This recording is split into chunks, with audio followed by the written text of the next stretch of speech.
नमस्कार, मी निकिता. आपण पाहतायत LS मराठी. पाहुयात महत्त्वाच्या हेडलाईन्स. संसद परिसरात सत्ताधारी आणि विरोधक आमने सामने. 20 दिवस अधिवेशन सुरू होतं. अमित शहा का आले नाहीत? मल्लिकार्जुन खरगेंचा शहांवर निशाणा. पुढचं आंदोलन थेट मुख्यमंत्र्यांच्या वर्षा निवासस्थानावर करू. वर्षावरच्या पाण्याच्या टाकीवर बसून आंदोलन करणार. मनोज जरांगेंचा आंदोलनाचा इशारा. उद्योगमंत्री उदय सामंतांच्या हेलिकॉप्टरमध्ये बिघाड. हेलिकॉप्टर सुरू न झाल्याने उड्डाण रद्द. नागपूरहून गडचिरोलीला हेलिकॉप्टरने जाण्याचं नियोजन रद्द. दिल्लीत शरद पवारांच्या निवासस्थानी 8 खासदारांची बैठक. मतदारसंघातील कामांबाबत शरद पवारांकडून विचारणा. अधिवेशन सुरू असल्यानं खासदारांशी चर्चा. महाराष्ट्रातील नीट पेपर फुटी विरोधात झालेल्या आंदोलनातील विद्यार्थ्यांना मोठा दिलासा.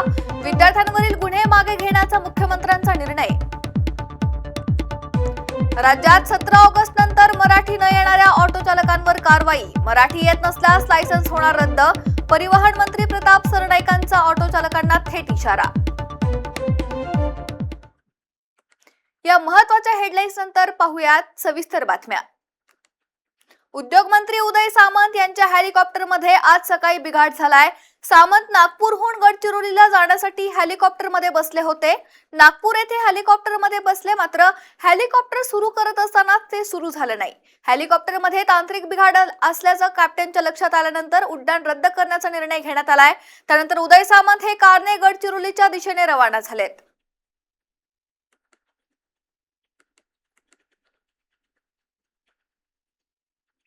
नाशिकच्या पालकमंत्री पदाचा तिढा कायम असून 15 ऑगस्टला गिरीश महाजनांचं ध्वजारोहण करणार आहेत.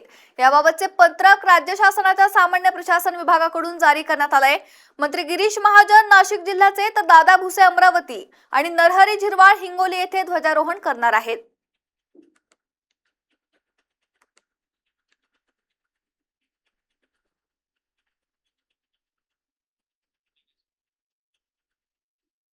भाजप खासदार कंगना रणावत यांनी काँग्रेस नेते राहुल गांधी यांच्यावर जोरदार निशाणा साधलाय. राहुल गांधी तब्बल 100 वेळा निवडणुका हारल्याचा दावा करत त्यांच्या राजकीय भूमिकेवर कंगना रणावत यांनी टीका केली आहे. राहुल गांधी यांना त्यांच्या इटालियन आईचा पाठिंबा असल्याचंही रणावत यांनी म्हटलंय. तसेच स्वतःला कॉक्रोच मानणाऱ्यांची अवस्था गटारासारखी असल्याची टीकाही त्यांनी विरोधकांवर केली आहे.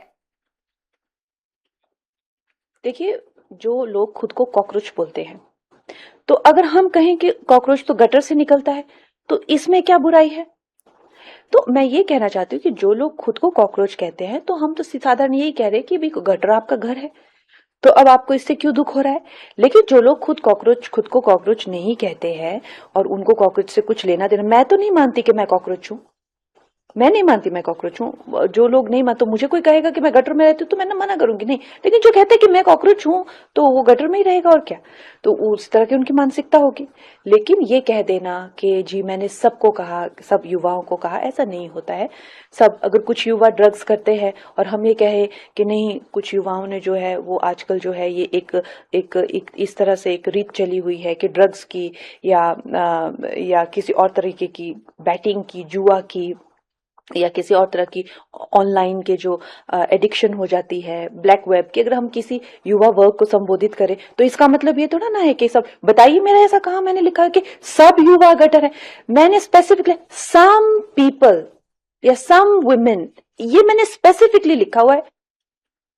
यानंतर बातमी आहे गडचिरोलीमधून. स्वातंत्र्य दिनाच्या पार्श्वभूमीवर देशभक्तीचा संदेश जनमानसात पोहोचवण्यासाठी सीआरपीएफ बटालियन 9 आणि 37च्या वतीने हर घर तिरंगा अभियानांतर्गत भव्य दुचाकी रॅली काढण्यात आली आहे. प्राणहिता पोलीस उपमुख्यालयापासून सुरू झालेल्या या रॅलीत शेकडो सीआरपीएफ जवान सहभागी झालेत. हातात तिरंगा आणि मनात देशभक्तीचा ज्वाज्वल्य भाव घेऊन जवानांनी प्राणहिता ते आलापल्लीपर्यंत दुचाकी रॅली काढत नागरिकांना हर घर तिरंगाचा संदेश दिलाय. हर घर तिरंगा अभियान अंतर्गत सीआरपीएफ बटालियन 9 आणि 37चे कमांडंट आपला फौज घेऊन आज मोठ्या प्रमाणात या ठिकाणी जनजागृती करत आहेत. बाईक रॅली काढण्यात आली आहे. आपल्यासोबत 9 बटालियन के कमांडेंट शंभू कुमार सर आए. सर क्या कहोगे, आज का दिन का कितना महत्व है और किस प्रकार की रैली निकाली जा रही है? ये जन जागरूकता है, देश के प्रति प्रेम सभी रखते हैं, लेकिन वो हम उसको ये बाहर भी होना चाहिए बोल करके जागृति अभियान चला रहे हैं। देश है तो हम सभी हैं, यही कारण है कि हम लोग ये निकाल रहे हैं। आज क्या क्या करने वाले हो इस अवसर पर? तो ये कार्यक्रम हमारा 7 अगस्त से चल रहा है, जिसमें कि हमने स्कूलों में आम नागरिकों के साथ में बहुत सारे कार्यक्रम किए।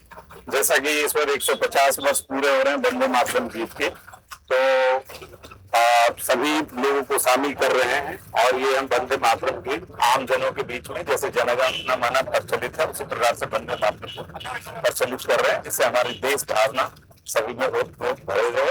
हम एक संकल्प के साथ देश की सेवा के लिए जो वंदे मातरम गीत में जो उसका मर्म है, जो उसका अर्थ है, उसको हम आत्मसात कर पाए अपने जीवन में, अपने देश के प्रति, अपने देश की जनता के प्रति, अपने साथी नागरिकों के प्रति। तो उसी के लिए हम लोग लगातार चला रहे हैं। किसी दिन हमने इसमें लेखन प्रतियोगिता करवाया है स्कूली बच्चों से, आम नागरिकों से, हमारे जवानों ने भाग लिया है, ड्राइंग प्रतियोगिता करवाई है, नृत्य और नाटक भी करवाए हैं। तो प्रतिदिन ये 7 तारीख से आज तक लगातार हो रहा है। उसी क्रम में आज हम आलापल्ली और अहेरी के बीच में आम नागरिकों के बीच में हम झंडे बांटते जा रहे हैं लोगों को, बच्चों को, नागरिकों को, कि वो अपने घरों पे 15 अगस्त के दिन में इसे लगाएं और अपना राष्ट्र प्रेम प्रदर्शित। आज के दिन नागरिकों को क्या आह्वान करोगे? नागरिकों के लिए सबसे प्रथम है कि हम अपना जो नागरिक जो कर्तव्य है हमारा, हम सब अपने अधिकारों की बात तब करते हैं लेकिन अपने कर्तव्यों को भूल जाते हैं। यानंतर बातमी आहे धाराशिवमधून। धाराशिवच्या मेडसिंगा शाळेत शिक्षकांच्या कमतरतेमुळे वर्ग एकत्र भरवण्याची वेळ आली आहे। शिक्षकांअभावी पहिली, तिसरी आणि 6वी, 7वीचे वर्ग एकत्र भरवले जात असल्याचा पालक आणि नागरिकांनी आरोप केलाय। शाळेत तात्काळ स्वतंत्र शिक्षक उपलब्ध करून देण्याची नागरिकांनी जिल्हा प्रशासनाकडे मागणी केली आहे। आपली मागणी प्रामुख्याने ही आहे की जिल्हा परिषद शाळा मेडसिंगा येथे सध्या पहिली आणि तिसरी हा एकत्र वर्ग बसवला जातोय आणि 6वी आणि 7वी हा एकत्र वर्ग बसवला जातोय। आमची प्रमुख मागणी ही आहे की पहिलीचा सिलेबस आणि तिसरीचा सिलेबस हा वेगवेगळा असून नेमकं शिक्षक कोणाला शिकवणार, 6वीचा आणि 7वीचा हा सिलेबस वेगळा असून नेमकं शिक्षकांनी 6वीचं शिकवायचं की 7वीचं शिकवायचं।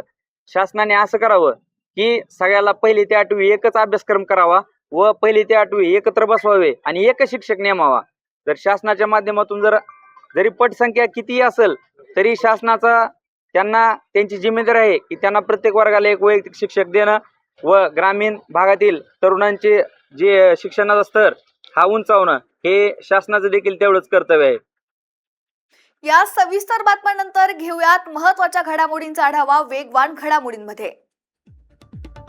कोल्हापुरातील दख्खनचा राजा म्हणून ओळखल्या जाणाऱ्या ज्योतिबा मंदिर परिसरात संवर्धनाच्या नावाखाली गंभीर त्रुटी, हिंदुत्ववादी संघटनांचा संवर्धन कामावर आक्षेप।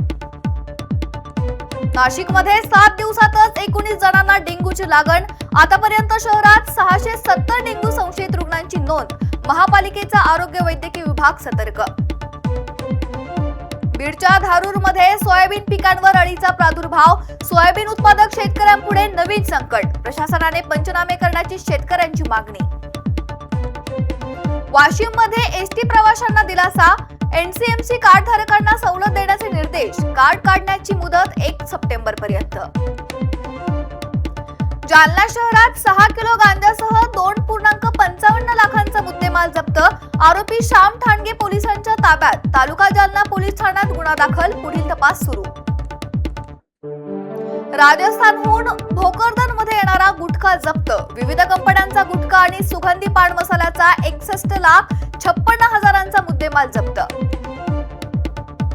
नवी मुंबईतील खारघरच्या ज्वेलरी शॉपमध्ये चोरीची घटना, चोरट्याकडून 1,64,00,000 रुपयांचे सोने, हिरे आणि प्लॅटिनमचे दागिने लंपास, पोलिसांकडून पुढील तपास सुरू। अमरावती जिल्हा परिषद 520 शिक्षकांची भरती, शिक्षक भरतीसाठी आज शेवटची संधी, 520 पदांसाठी उमेदवारांना 13 ऑगस्ट पर्यंत प्राधान्यक्रम निवडता येणार। कोल्हापूरमध्ये 14 सप्टेंबर ते 2 ऑक्टोबर पर्यंत होणार अग्निवीर भरती, प्रक्रिया सुरळीत पार पाडण्यासाठी जिल्हाधिकाऱ्यांच्या चोख नियोजन करण्याच्या सूचना। कोल्हापूर जिल्ह्यातील मतदार यादीतून 4,43,000 नावे होणार रद्द, SIR साठी उरले केवळ 5 दिवस. 17 ऑगस्टला रद्द होणाऱ्या नावांची नेमकी संख्या होणार स्पष्ट. या होत्या काही महत्त्वाच्या घडामोडी. पाहत रहा LS मराठी.